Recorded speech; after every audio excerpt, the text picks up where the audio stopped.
नमस्कार, हिमाचल समाचार में आपका स्वागत है। आज के मुख्य समाचार। मुख्यमंत्री ने हिमाचल प्रदेश राज्य सहकारी बैंक की 22 नई शाखाओं का किया शुभारंभ। मुख्यमंत्री ने बैंक की 2 नई योजनाओं का भी किया शुभारंभ। मुख्यमंत्री ने हमीरपुर में 77 करोड़ रुपए की विकास परियोजनाओं के किए शिलान्यास और लोकार्पण। मुख्यमंत्री ने कहा, भाजपा ने संवैधानिक मर्यादाएं लांघी। मुख्यमंत्री ने कांगड़ा जिला को दी 784 करोड़ रुपए की 33 विकास परियोजनाओं की सौगात।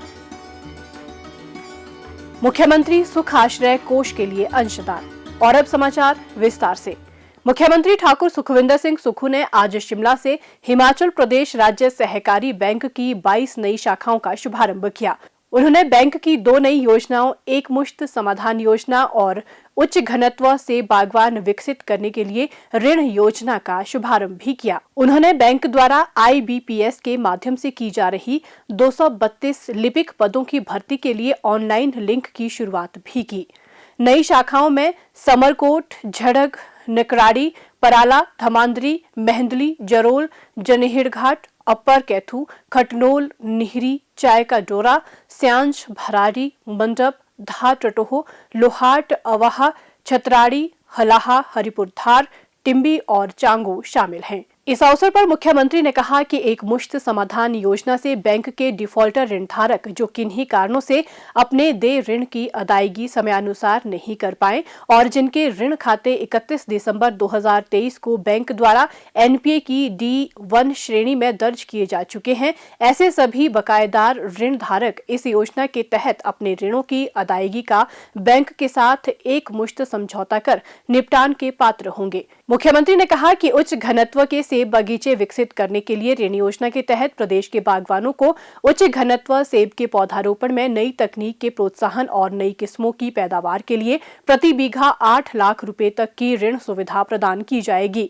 इस योजना के तहत ऋण धारक को अधिकतम 50 लाख रुपए तक ऋण प्रदान किया जाएगा। ठाकुर सुखविंदर सिंह सुक्खू ने कहा कि हिमाचल प्रदेश राज्य सहकारी बैंक की प्रदेश के विकास में महत्वपूर्ण भूमिका है। उन्होंने कहा कि बैंक की सपनों का संचय डिपॉजिट लिंक्ड बचत जमा योजना तथा सशक्त महिला ऋण योजना के सार्थक परिणाम आए हैं।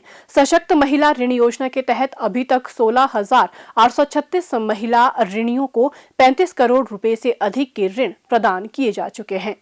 मुख्यमंत्री ठाकुर सुखविंदर सिंह सुक्खू ने आज हमीरपुर के बस अड्डे की आधारशिला रखने के उपरांत पक्का भरो में जनसभा को संबोधित करते हुए कहा कि हमीरपुर बस अड्डे का कार्य लगभग 15 वर्षों से लंबित था। इस अड्डे से संबंधित सभी प्रक्रियाओं को प्राथमिकता के आधार पर पूरा किया गया है और 65 करोड़ रुपए से इसका निर्माण कार्य 1.5 वर्ष में पूरा कर लिया जाएगा। मुख्यमंत्री ने कहा कि वे जिले के विधायकों के साथ विकासात्मक परियोजनाओं पर कार्य कर रहे थे। उन्होंने कभी कल्पना भी नहीं की थी कि इन्हीं में से कुछ लोग अचानक सरकार के खिलाफ हो जाएंगे। इन लोगों ने सिर्फ सरकार या पार्टी से ही नहीं बल्कि अपने विधानसभा क्षेत्रों के लोगों के साथ भी धोखा किया है। विधानसभा के बजट सत्र के दौरान विपक्ष के रवैये की कड़ी आलोचना करते हुए मुख्यमंत्री ने कहा कि भाजपा नेता नहीं चाहते थे कि बजट पारित हो और इसके लिए वे कई अलोकतांत्रिक हथकंडे अपना रहे थे। उन्होंने कहा कि प्रदेश की जनता ने 5 वर्ष के लिए सरकार चुनी है और उनकी सरकार पूरे 5 साल तक जनता की सेवा करेगी। मैं भारतीय जनता पार्टी के नेता जयराम ठाकुर जी को कहना चाहता हूँ, सत्ता आती है, सत्ता जाती है, लेकिन लोकतांत्रिक मूल्य जिंदा रहने चाहिए। जब जनता ने 5 साल चुनकर उनको भेजा होता है, 5 साल के अंदर उनको अपना परिणाम दिखाने का मौका पूरा मिलना चाहिए। वो किसी भी प्रकार से राजनीतिक सत्ता हटाने की कोशिश करें, दावे के साथ कह सकता हूं कि हम 5 साल आपकी सेवा करेंगे। हमको सेवा करने से कोई नहीं रोक सकता। बार बार गारंटियों की बात करते थे। मैंने आर्थिक स्थिति का जायजा लिया। हम आर्थिक बदहाली के दौर से गुजर रहे हैं, लेकिन 14 महीने में मेरी सरकार ने भ्रष्टाचार पर जो लगाम लगाई, उसके कारण हमारा राजस्व बढ़ा।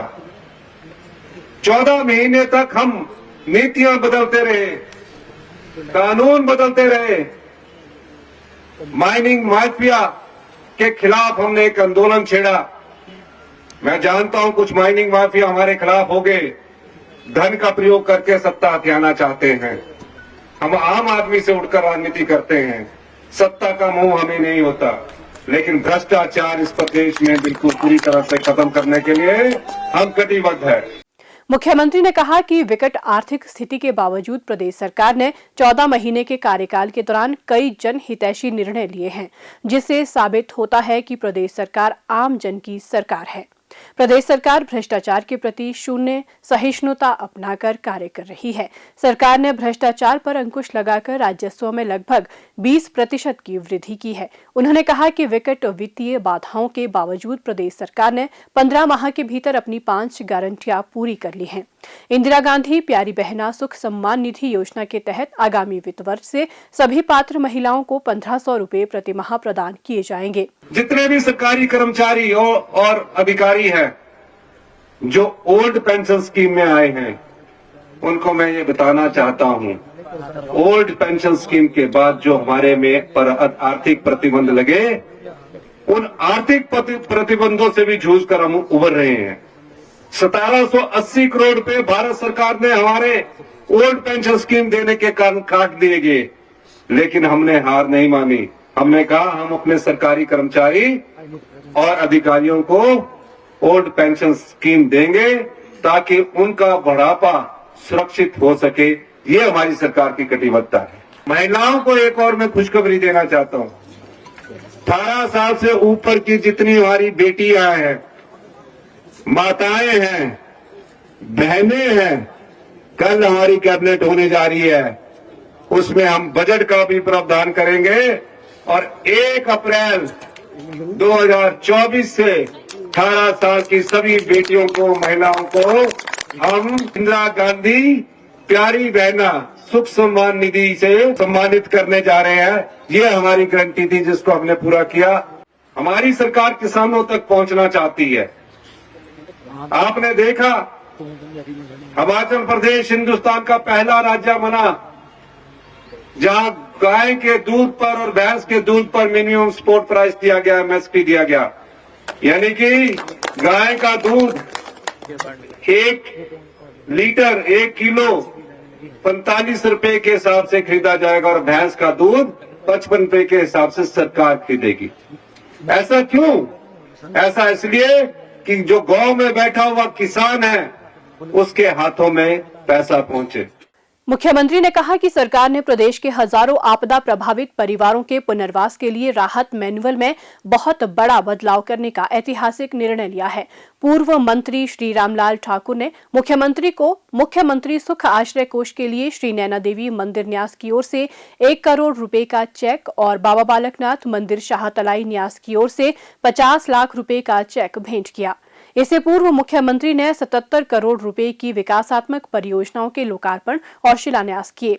उन्होंने पक्का भरो के निकट लगभग 65 करोड़ रुपए की लागत से बनने वाले आधुनिक बस अड्डे के शिलान्यास के अलावा लगभग 2 करोड़ 62 लाख रुपए की लागत से बनने वाले पशुपालन विभाग के आवासीय भवन, 1 करोड़ 49 लाख रुपए की अनुमानित लागत से लोक निर्माण विभाग के आवासीय भवन और 1 करोड़ 50 लाख रुपए की जटियाणा घिरथा पेयजल योजना के शिलान्यास भी किए।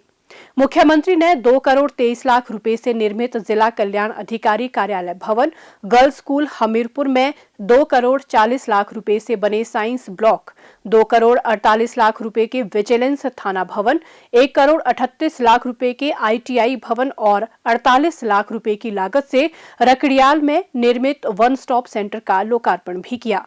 मुख्यमंत्री ने हिमाचल पथ परिवहन निगम की आवाह देवी हमीरपुर अयोध्या बस सेवा को भी हरी झंडी दिखाकर रवाना किया। मुख्यमंत्री ठाकुर सुखविंदर सिंह सुक्खू ने आज कांगड़ा जिला के अपने दौरे में देहरा और नगरोटा बगवा विधानसभा क्षेत्र में 784 करोड़ रुपए की 33 विकास परियोजनाओं के उद्घाटन एवं शिलान्यास किए। मुख्यमंत्री ने देहरा विधानसभा क्षेत्र में 356 करोड़ 2 लाख रुपए की 3 परियोजनाओं की आधारशिलाएं रखी। उन्होंने देहरा के वनखंडी में 350 करोड़ रुपए की लागत से बनने वाले वन्य प्राणी उद्यान की आधारशिला रखी। उन्होंने देहरा विधानसभा में 6 करोड़ 2 लाख रुपए की 2 सड़कों नेहरन पुखर से बाड़ा वाया भरून तथा चिंतपूर्णी से बरवाड़ा के कार्य का शिलान्यास किया। इसके उपरांत मुख्यमंत्री ने नगरोटा बगवां के गांधी मैदान में नगरोटा बगवां तथा पालमपुर विधानसभा क्षेत्र के लिए 427 करोड़ रुपए की 30 विकास परियोजनाओं के उद्घाटन और शिलान्यास किए। उन्होंने राजीव गांधी राजकीय इंजीनियरिंग कॉलेज नगरोटा बगवां के 6 करोड़ 50 लाख रुपए से निर्मित पुस्तकालय तथा कंप्यूटर सेंटर का उद्घाटन किया। इसके अलावा उन्होंने 3 करोड़ 80 लाख रुपए की लागत के राजकीय फार्मा कॉलेज में बने 100 बच्चों की क्षमता के छात्र छात्रावास का लोकार्पण तथा 41 करोड़ 47 लाख रुपए से बने 200 बिस्तरों के श्री GS बाली मातृ शिशु अस्पताल टांडा का उद्घाटन किया। हिमाचल प्रदेश पर्यटन विकास निगम के निदेशक मंडल के सदस्य श्री यशपाल सोनी ने मुख्यमंत्री ठाकुर सुखविंदर सिंह सुक्खू को 1,11,000 रुपए का चेक मुख्यमंत्री सुख आश्रय कोष के लिए प्रदान किया। मुख्यमंत्री ने अंशदान के लिए आभार व्यक्त करते हुए कहा कि ये अंशदान वंचित वर्गों को राहत पहुंचाने में मील पत्थर साबित होगा। स्पीति के ब्लॉक कांग्रेस कमेटी के अध्यक्ष श्री राम सिंह और जनजातीय कांग्रेस के प्रदेश उपाध्यक्ष श्री सोहन सिंह के नेतृत्व में स्पीति जिले के प्रतिनिधि मंडल ने मंगलवार को शिमला में मुख्यमंत्री ठाकुर सुखविंदर सिंह सुक्खू से शिष्टाचार भेंट की। हिमाचल समाचार देखने के लिए सब्सक्राइब करें यूट्यूब चैनल हिमाचल समाचार, फॉलो करें @DPRHP, लाइक करें Facebook page information and public relations department Himachal Pradesh, follow करें इंस्टाग्राम @DIPR हिमाचल, विजिट करें वेबसाइट www.himachalpr.gov.in। इस अंक में इतना ही। कल फिर होगी मुलाकात। दीजिए इजाजत। नमस्कार।